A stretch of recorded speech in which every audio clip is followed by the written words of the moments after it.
He was brutalized in the most barbaric manner. Which is very unfortunate. He was electrocuted. He was subjected to waterboarding while they suffered a piece of cloth in his mouth and tied it around his neck. They squeezed his private parts and hit them with a baton. They tied his arms with handcuffs and stepped on them, which ate into his skin. They put other cuffs on his legs. They flogged him 4 times every day for all the time he spent under incommunicado detention. The first torture session started early morning. They gave him only 1 meal a day, posho and beans. When he asked for water, he was told to drink the water which he was sitting in, which he says was very dirty and contained traces of blood. There was a loudspeaker in the room which they switched on whenever torture sessions started so that his loud cries could not be heard by anyone. They forced him to put on Museveni's t-shirt for the time he was there. They put him on gunpoint and commanded him to kneel down and swear allegiance to Museveni and his son while they recorded him. They stripped him naked and took his pictures.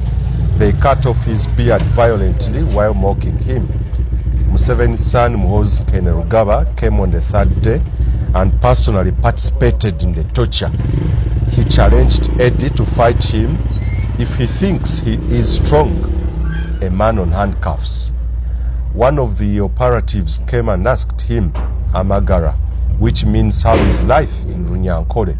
Not knowing the response, he responded in Luganda, saying they had not given him amagara. They mocked him, asked how he could not know Runyankore, and started beating him without mercy. He was asked several questions in Runyankore, but didn't know how to answer. They would laugh at his ignorance of the language and beat him. He wondered where they got the joy from. One of them spat on his face, and that hurt him deeply. Most of the beatings targeted his feet, which swelled up. It was like I had elephantiasis by the time I left that place, he says. He's only healing now, but he's still unable to walk unaided. They injected him with 3 injections, the purpose of which he did not know. After all the torture, they asked him to do press-ups and frog jumps. He says he was detained in the basement of what looked like a good home and later on taken to another military facility. During the interrogation, he would be blindfolded and asked who we are to challenge Museveni.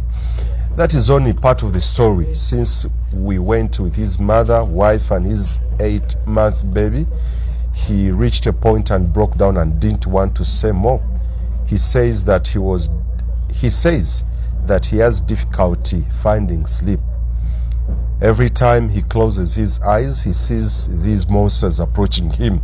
Eddie Mutwe should not be in jail. He should be in a hospital. His colleagues too should not be in jail. They committed no offense.